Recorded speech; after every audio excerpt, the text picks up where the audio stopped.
చిత్తూరు జిల్లా మంగళగిరిలో వైసీపీ అభ్యర్థి మురుగుడు లావణ్య ప్రచారం ప్రారంభించారు. జగన్ ప్రభుత్వం మళ్లీ రావాలని ప్రజలంతా కోరుకుంటున్నారని లావణ్య అన్నారు.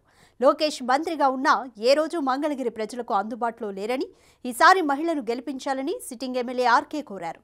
పెత్తందారులకు పేదలకు మధ్య జరిగే ఈ యుద్ధంలో ప్రజలు చూసి అడుగేయాలని కోరారు.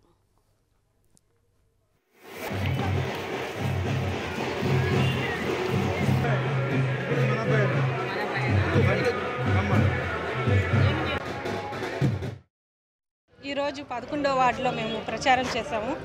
ప్రచారం చాలా బాగా జరిగింది. స్పందన చాలా బాగుంది. మరి పేదల పాలిట పెన్నిది జగనన్న చేసిన అభివృద్ధి సంక్షేమ పథకాలు కానివ్వండి, సమాజంలో పేదవాడు గౌరవంగా బతకాలి అని జగనన్న తీసుకున్న పాలనలో తీసుకున్న ఎన్నో మంచి కార్యక్రమాలు కానీ, చేపట్టిన కార్యక్రమాలు అన్నీ విజయవంతమైనవి. మరి అది గుర్తుంచుకొని కుటుంబాలు ఏ కుటుంబాలు అయితే సంక్షేమం అందుకున్నాయో వాళ్ళందరూ మాతో వచ్చి మేము కూడా సిద్ధంగా ఉన్నాం, మీతో ప్రచారం చేస్తామని ముందుకొచ్చారు.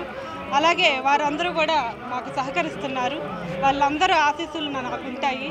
మరి నేను ఇక్కడ లోకల్లో పుట్టాను, ఇక్కడే పెరిగాను. ఈ గడ్డ మీద మమకారంతో మంగళగిరి నియోజకవర్గ ప్రజలకి సేవ చేయాలని చెప్పి నేను కూడా వైసీపీ ఎమ్మెల్యే అభ్యర్థిగా ఇక్కడ పోటీ చేస్తున్నాను. మరి అందరి సహాయ సహకారాలు నాకు అందుతున్నాయి, మద్దతు కూడా నాకు ఇస్తున్నారు. వారందరూ నన్ను ఆశీర్వదించి భారీ మెజారిటీతో గెలిపించాలని నేను కోరుకున్నాను. వారందరూ సిద్ధమని ఈరోజు ముందుకు వచ్చారు. మాతో చాలా ఆనందంగా ఉంది. పార్టీ బలం బాగా